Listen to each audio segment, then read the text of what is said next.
The night it allegedly happened wasn't loud. No cameras. No palace gates. No flashing headlines. Just silence. And a question that refuses to go away. But before we continue, please subscribe and turn on the notification bell for updates. What if the most shocking truth about Prince Harry wasn't hidden in a court document, a memoir, or a Netflix series, but buried inside a sentence he never meant the world to hear? Think about this for a second. At 40 years old, after years of lawsuits, interviews, royal exits, and public meltdowns, what could possibly be left for Prince Harry to admit? What could still be so heavy that it would follow him across oceans, across marriages, across continents? Here's the unsettling part.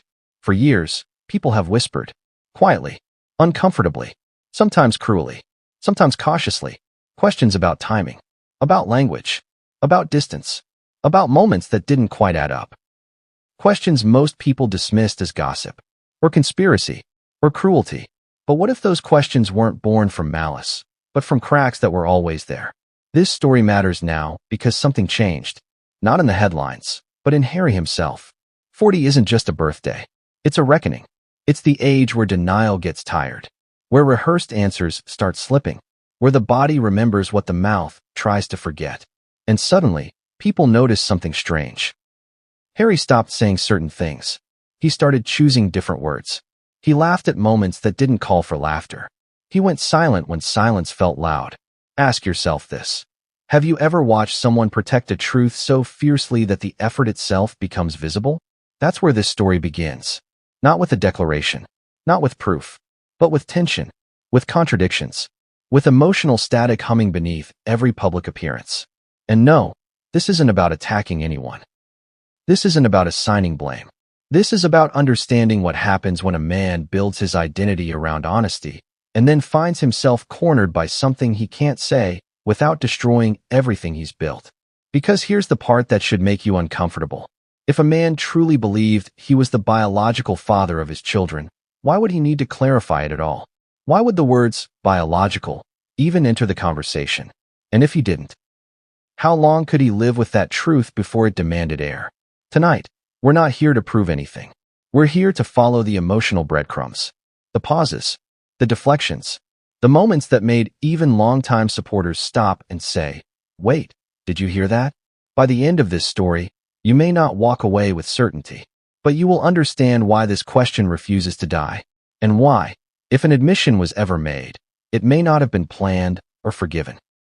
Because once certain words leave your mouth, even in private, they don't just disappear.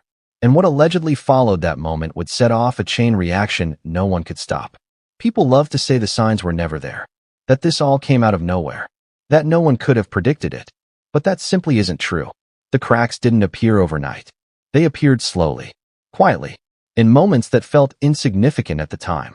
A word here, a pause there, a joke that landed just a little too wrong. Let me ask you something. Have you ever looked back on a conversation and realized the truth was hiding in plain sight the entire time? Because that's exactly what's happening now.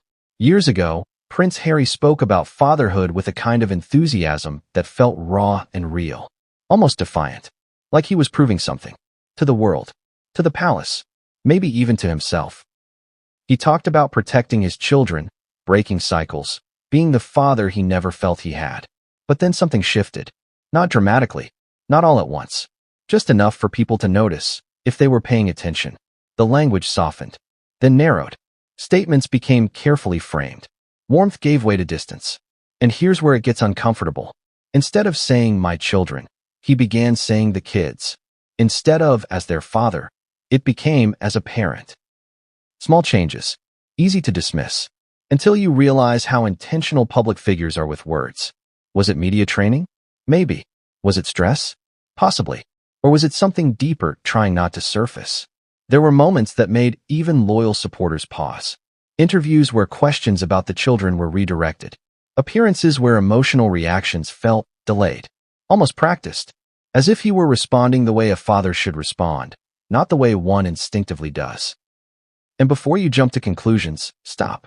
This isn't about coldness or lack of love. Some of the most loving parents in the world aren't biological parents at all. So why does this matter? Because humans don't guard lies the same way they guard truths they're afraid of. There's a difference between hiding something out of shame and protecting something out of fear. Fear of judgment. Fear of collapse. Fear of what happens when the story you've lived inside stops matching the story you've told. Here's the contradiction that refuses to stay quiet. Harry built his post-royal identity on radical honesty, on my truth, on breaking silence, on saying the things the monarchy never allowed him to say. So why would this be the one subject surrounded by fog? Why, in a world where everything else was exposed, trauma, resentment, family conflict, did this remain untouched? Ask yourself honestly, if the truth was simple, would it need so much protection? And then there's the timing. People close to the situation say the tension wasn't public at first. It was internal, private, a weight carried for years, a reality navigated carefully behind closed doors, where words mattered even more because there were no cameras to perform for. Which brings us to the moment everything allegedly changed. Because cracks are one thing, but pressure does something else entirely. And when pressure meets exhaustion, people say things they never planned to say. Especially when they believe no one else is listening. But someone may have been. And what was allegedly said next, in a private moment, to the wrong person at the wrong time, would take this story from speculation to something far more unsettling. Because once that line was crossed, there was no pretending the cracks weren't real. And what followed would make walking it back impossible. It didn't happen on a stage. It didn't happen in front of microphones or flashing lights. And that's exactly why it mattered. The alleged confession didn't arrive as a statement. It arrived as a slip. A moment when the armor was off. When exhaustion did what no interviewer ever could. Let me ask you this. Have you ever told yourself, just for a second, that you were finally safe enough to say the thing you've been burying for years? Because that's how this moment is described by those who claim to know about it. Not dramatic. Not rehearsed. Almost defeated. The setting matters here. This wasn't a confrontation. It wasn't a challenge. It was a conversation that had drifted too close to the edge. A discussion about legacy. About pressure. About the toll of living under a microscope. And then, according to accounts that surfaced later, the conversation crossed into dangerous territory. Fatherhood. Not in the glowing, protective way Harry had spoken about it before, but in a way that sounded heavy. Technical. Careful. The kind of language people use when they're choosing words so precisely that the effort itself becomes noticeable. That's when it allegedly happened. A sentence. Short. Quiet. Almost immediately regretted. Not shouted. Not announced. Just stated. And the moment it was said, the energy in the room reportedly changed. Because some truths don't need confirmation to feel real. You feel them in the silence that follows. In the way no one rushes to respond. In the way people suddenly avoid eye contact. Here's what makes this even more unsettling. According to those familiar with the situation, the admission wasn't framed with anger or denial. It wasn't defensive. It was resigned. As if the speaker wasn't confessing to others as much as finally admitting something to himself. And that raises an uncomfortable question. If this was a lie, why would it come out like that? Lies usually come with panic. With justification. With explanation. This, allegedly, came with none of that. Just a statement that landed too heavily to ignore. But before you draw conclusions, pause. Because even those who heard it didn't immediately know what to do with it. Was it literal? Was it emotional? Was it a man speaking metaphorically about distance, not DNA? Was it a moment of frustration taken too far? That ambiguity is what makes this story so volatile. Because once words like that exist, even in private, they don't stay contained. People replay them. They reinterpret them. They tell themselves they misheard. And then they tell someone else. And that's where everything starts to unravel. The alleged confession didn't spread because someone wanted it to. It spread because people didn't know how to carry it alone. Because when you hear something that contradicts a carefully constructed public narrative, your brain demands resolution. And resolution never stays private for long. What's even more striking is what didn't happen afterward. There was no immediate denial. No correction. No clarification. Just silence. And silence, in situations like this, is rarely neutral. Because the moment those words were spoken, whether literal or emotional, they triggered consequences no one could control. Conversations shifted. Tension increased. Decisions were reconsidered. And somewhere in all of that, someone realized this wasn't just a personal truth anymore. It was a story with gravity. And once gravity takes hold, things start moving whether you want them to or not. But the real shock wasn't the admission itself. It was who allegedly heard it and what they did next. Because that's where this stops being a private reckoning and becomes something much bigger. The question everyone wants answered isn't whether the words were spoken. It's what they mean. Because the moment that alleged admission existed, everything around it changed shape. Not loudly, not publicly, but subtly, like a hairline fracture spreading beneath the surface of glass. Here's the uncomfortable truth most people avoid. Biology is only explosive when legacy is involved. If this were an ordinary family, the story might end with private conversations and quiet acceptance. But this isn't ordinary. This is a life built under historical weight, royal expectation, and public mythology. Titles, lineage, permanence. So when the idea of non-biological fatherhood enters that space, it doesn't just ask a personal question. It challenges an entire structure. And that's why the aftermath mattered more than the moment itself. Those close to the situation describe a shift, not in affection, not in care, but in posture. Decisions became slower. Language became even more careful, as if every word now carried a legal, emotional, and symbolic consequence. Think about that. What does it feel like to love children deeply, while knowing the world may one day question your right to claim them in the way you always have? That's not guilt. That's fear. Fear of losing authority. Fear of losing narrative control. Fear of becoming a footnote in someone else's story. And here's where the contradiction sharpens. Harry has always framed himself as the man who chose truth over institution. The one who walked away because silence was killing him. The one who refused to live a lie. So why would this truth, if it exists, remain buried? Unless revealing it would hurt more people than hiding it ever could. This is where opinions split. Some believe protecting children means protecting stability at all costs. Others argue that truth has a way of surfacing whether you prepare for it or not.